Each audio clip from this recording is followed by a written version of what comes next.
ఊర్లో తెలిసిన వాళ్ళందరూ మనకు కావాల్సిన వాళ్ళందరి పేర్లు రాసి మెంబర్షిప్లు ఇచ్చేది. అట్లా కాదు, డిజిటల్ మెంబర్షిప్ చేయాలని ఏఐసిసి ఆదేశించినప్పుడు పద్ధతి ప్రకారంగా ప్రతి ఇంటికి వెళ్ళి ఒక యాప్ క్రియేట్ చేసి ప్రతి మనిషిని కలవండి, చేరతామన్న వాళ్ళనే పార్టీలో చేరించుకోండి అని చెబితే గ్రామ స్థాయి, మండల స్థాయి, జిల్లా స్థాయి నాయకత్వం అంతా ప్రతి నియోజకవర్గానికి ఒక సమన్వయకర్త అనేసి మనం పంపించి 119 నియోజకవర్గాలలో ఒక క్రమ పద్ధతిలో మెంబర్షిప్ చేస్తే 42 లక్షల మెంబర్షిప్లు మనకు అయినాయి. సరిగ్గా 60 రోజుల్లో 42 లక్షల మందిని పార్టీలో డిజిటల్ మెంబర్షిప్ చేసినాము. ఢిల్లీకి అనుమానం వచ్చింది వీళ్ళు ఊరికే ఏదైనా ఈ వివరాలు సేకరించినామని. దాంట్లో ఇంటి పేరు, సొంత పేరు, ఊరు పేరుతో పాటు వాళ్ళ మొబైల్ నెంబర్ కూడా, అందులో మొబైల్ నెంబర్తో పాటు ఓటీపీ వస్తే ఆ ఓటీపీని మళ్ళీ ఎంటర్ చేస్తేనే ఆ డిజిటల్ మెంబర్షిప్ ఆమోదించేటట్టు మనం యాప్ తయారు చేసినాం. ర్యాండమ్గా కొన్ని వేల ఫోన్లకు మన వాళ్ళు ఏఐసిసి నుంచి క్రాస్ చెక్ చేసిండ్రు ఈ నెంబర్ సభ్యత్వం ఏమైనా బోగస్ ఉందా లేకపోతే నిజమేనా అని. 100% పర్ఫెక్ట్ మెంబర్షిప్ వచ్చింది. అత్యధికంగా చేసిన వాళ్ళకు, ఏ గ్రామంలో అత్యధికంగా చేసిండ్రో ఆ గ్రామాల మెంబర్షిప్ చేసిన సభ్యులను మనం గాంధీ భవన్ పిలిపించి వాళ్ళకి శాల్వా కప్పి సన్మానం చేసి రాహుల్ గాంధీ గారితో ప్రతి ఇండివిజువల్కి ఒక ఫోటో తీయించడం జరిగింది. ఈరోజు పార్టీ సభ్యత్వం బాగా చేసి పార్టీ గౌరవాన్ని పెంచిన పని చేసిన వాళ్లకు రాహుల్ గాంధీ గారిని ఆనాడు గాంధీ భవన్లో మనం కల్పించడం జరిగింది. మహేష్ గౌడ్ గారు ఆ రోజు కార్యనిర్వాహక అధ్యక్షుడిగా ఈ కార్యక్రమాన్ని గాంధీ భవన్లో ఏర్పాటు చేసింది. ఆ రోజు క్షేత్రస్థాయిలో నేను సిఎల్పి లీడర్ బట్టి విక్రమార్క గారు పర్యటిస్తుంటే కార్యనిర్వాహక అధ్యక్షుడిగా మహేష్ గౌడ్ గారు గాంధీ భవన్ వదలకుండా అక్కడ కూర్చొని సమస్యలతో వచ్చేటోళ్లను, పంచాయతీలు పెట్టేటోళ్లను, రకరకాల విన్యాసాలు చేసేటోళ్ళు అందరిని కూడా సమన్వయం చేసుకుంటూ గాంధీ భవన్ దగ్గర కాపలాగా ఉన్నాడు. కాబట్టి నేను పిసిసి అధ్యక్షుడిగా, వారి కార్యనిర్వాహక అధ్యక్షుడిగా ఈ పార్టీ అధికారంలోకి రావడానికి మేమందరం కూడా ప్రయత్నం చేసినాం. ఈ నేపథ్యంలో ఈరోజు మీరు జిల్లా పార్టీ అధ్యక్షులుగా పార్టీ అధికారంలో ఉన్నప్పుడు మీకు అవకాశం వచ్చింది.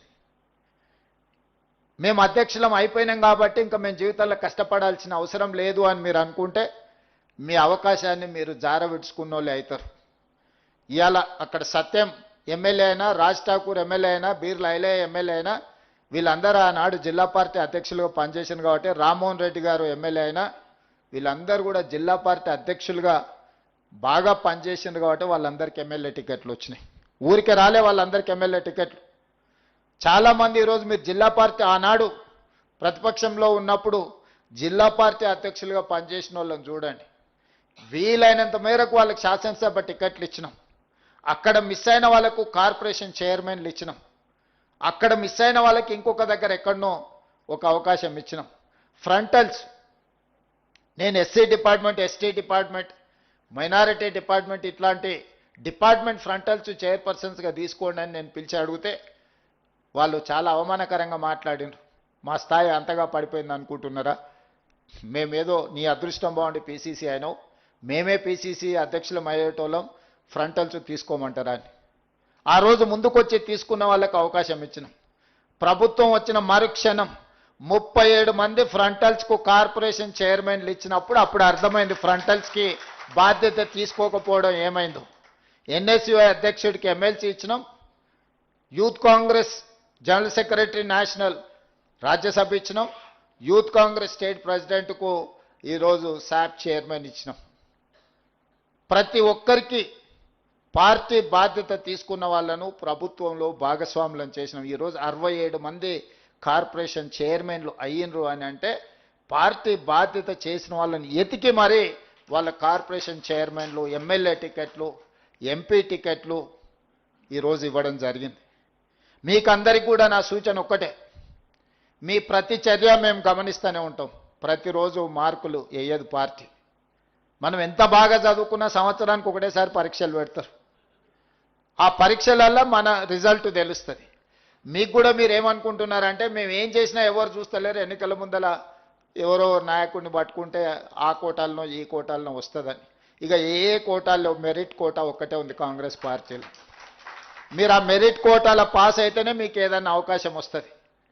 ఆల్రెడీ ఒక మెరిట్ కోటాలో మీరు జిల్లా పార్టీ అధ్యక్షులు అయినరు. జిల్లా పార్టీ అధ్యక్షులు అవ్వడం అనేది మీకు ఎన్నో డోర్లు ఓపెన్ అయిపోయినాయి. నన్ను కలవాలన్నా, లేకపోతే పిసిసి అధ్యక్షుడిని కలవాలన్నా, లేకపోతే సచిన్ సావంత్ గారిని కలవాలన్నా, ఏఐసిసి సెక్రటరీ గారిని కలవాలన్నా మీరు జిల్లా పార్టీ అధ్యక్షులు కాకపోతే మీకు అంత సులువు కాదు.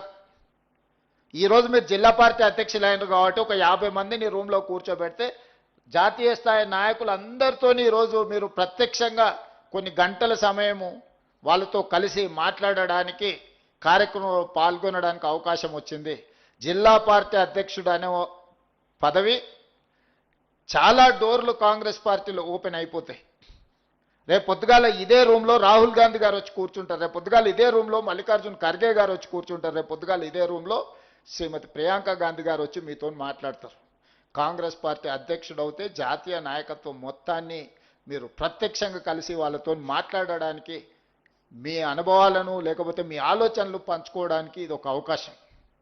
ఈ అవకాశాన్ని మీరు సద్వినియోగం చేసుకోకుండా అక్కడ వెడమ బొచ్చున్నాడు, ఆయన ఎమ్మెల్యే అయిండు. నేను ఆదిలాబాద్లో నాగోబా జాతరకి వెళ్ళినప్పుడు ఆయన ఒక సామాన్య కార్యకర్త అక్కడ ఆ గుడి దగ్గర కొన్ని ఏర్పాట్లల్లో చాలా యాక్టివ్గా కనిపించిన. ఆయనకేం పెద్దగా నాకు తెలిసి కాంగ్రెస్ బ్యాక్గ్రౌండ్ ఏం లేదు. ఏందా ఆయన బ్యాక్గ్రౌండ్ అంటే వాళ్ళ తల్లిదండ్రులకు ఒక ఇందిరమ్మ ఇల్లు ఇచ్చిరా, ఆ ఇంట్లో ఉంటారు, గదే ఆయనకున్న బ్యాక్గ్రౌండ్. కానీ క్రియాశీలకంగా కనిపిస్తే ఎవరో ఆ పేరు కనుక్కొని ఎవరికో చెప్తే పేరు రాసుకుంటే తర్వాత పిలిపించి ఓ చిన్న బాధ్యత ఇచ్చి అక్కడి నుంచి ఈరోజు ఎమ్మెల్యే టికెట్ ఇస్తే ఎమ్మెల్యే అయ్యండి. కాంగ్రెస్ పార్టీ బీఫామ్కున్న బలం అలాంటిది. ఏమీ లేదు వాళ్ళకి. ఆయన ఎమ్మెల్యే అయ్యేటప్పుడు కూడా ఇందిరమ్మ ఇల్లే ఉంది. కాబట్టి ఇక్కడ ఉన్న వాళ్ళకి ఏమైనా ఉండొచ్చు. చాలా వాళ్ళు డబ్బులు ఉన్న వాళ్ళు ఉండొచ్చు, డబ్బులు లేని వాళ్ళు ఉండొచ్చు, లేకపోతే కులం ఉన్న వాళ్ళు ఉండొచ్చు, కులం కొంచెం చిన్న చూపు చూస్తారని బాధ కలిగేటోళ్ళు కూడా ఇక్కడ ఉండొచ్చు, నాకు తెలియదు. అన్నిటికీ మించిన కాంగ్రెస్ పార్టీ అధ్యక్ష పదవి మీ దగ్గర ఉంది. అది అన్నిటికంటే విలువైంది. ఈ విలువైన పదవిని మీరు దుర్వినియోగం చేసుకుంటే ఇక మిమ్మల్ని ఆ దేవుడు కూడా బాగు చేయలేడు. ఈ పదవిని పొదుపుగా వాడుకొని, పదవిని ప్రజల కోసం వినియోగించి, పదవిని కార్యకర్తల్ని సమన్వయం చేసుకోవడానికి వాడుకుంటే మీరు ఎమ్మెల్యేనో, ఎమ్మెల్సో, ఎంపీఓ, మంత్రో, ముఖ్యమంత్రో ఏ స్థాయికైనా మీరు ఎదగడానికి ఇది ఉపయోగపడుతుంది. ఇది తొలిమెట్టు మీ రాజకీయ జీవితంలో. జిల్లా పార్టీ అధ్యక్షుడు అనేది మీ రాజకీయ జీవితంలో ప్రతివాడికి ఒక కోరిక, ఒక ఆలోచన, ఒక పట్టుదల ఉంటుంది. కానీ అది చేరుకోవడానికి, అది సాధించుకోవడానికి చాలామందికి అవకాశాలు రావు. ఈరోజు మీ జిల్లాలోనే ఎంతమంది పోటీపడి ఉంటారో మీకే తెలుసు. మరి అంతమందిలోకి వెళ్ళి పార్టీ మీకు అవకాశం ఇచ్చిందంటే సంపూర్ణమైన విశ్వాసం మీ మీద పెట్టుకున్నది పార్టీ. మీరు ఆ విశ్వాసాన్ని దెబ్బతీయకండి. జిల్లా పార్టీ అధ్యక్షుడు అంటే నచ్చనోళ్లను అడ్డు తొలగించుకోవడం కాదు, నచ్చనోళ్లను కూడా దారిలోకి తెచ్చుకోవడమే జిల్లా పార్టీ అధ్యక్షుడి యొక్క బాధ్యత. మీరు చాలా చూసి ఉంటారు. ఎన్నికల కంటే ముందు ఎన్ని రకాల సమస్యలు వచ్చినా కూడా మేము ఎవరిని బయటకు పోనీయకుండా అందరిని ఏదో ఒక రకంగా లాక్కొచ్చి అందరిని ఒక దగ్గర కూర్చోబెట్టుకొని ఎన్నో రకాలుగా అందరినీ సమన్వయం చేసుకుంటే ఈరోజు మనం ప్రభుత్వాన్ని ఏర్పాటు చేసుకోగలిగినాము. ప్రభుత్వం ఏర్పాటు చేసినప్పుడు మన మెజారిటీ 2%. 4 నెలల తర్వాత జరిగిన పార్లమెంట్ ఎన్నికలలో మిగతా పార్టీ కంటే మన మెజారిటీ 4%. 2 సంవత్సరాల 2 నెలల తర్వాత జరిగిన మున్సిపల్ ఎన్నికల్లో మన మెజారిటీ మిగతా పార్టీ కంటే 12%. మనకు రెండో స్థానం ఉన్న వాళ్లకు అసెంబ్లీలో 2%, మనకు రెండో స్థానంలో ఉన్న పార్లమెంట్ ఎన్నికల్లో 4%, మనకు రెండో స్థానంలో ఉన్న మున్సిపల్ ఎన్నికల్లో 12%కి ఈరోజు మన మెజారిటీ పెరిగింది అని అంటే ఇది కార్యకర్తల యొక్క శ్రమ, ప్రజలకు మన పట్ల ఉన్న నమ్మకం, విశ్వాసము. ఈరోజు నమ్మకం, విశ్వాసాన్ని కొనసాగించడమే కాకుండా ప్రజలకు ఉపయోగపడే కార్యక్రమాలు తీసుకోవాలి. మీరిక్కడ సమన్వయం చేసుకోవడం ఎలా అనేది నేర్చుకోవాలి.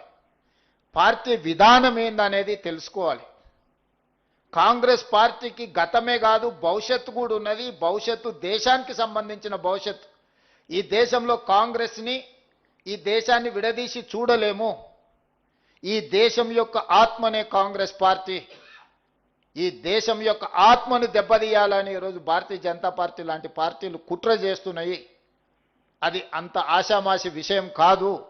ఈరోజు పార్లమెంట్లో రాహుల్ గాంధీ గారిని మాట్లాడనివ్వకపోయినా, గాంధీ కుటుంబాన్ని అవమానించే విధంగా మాట్లాడినా, గాంధీ కుటుంబాన్ని అవినీతి ఆరోపణలతో ఈరోజు బీజేపీ అవమానించాలనే ప్రయత్నం చేస్తుంది.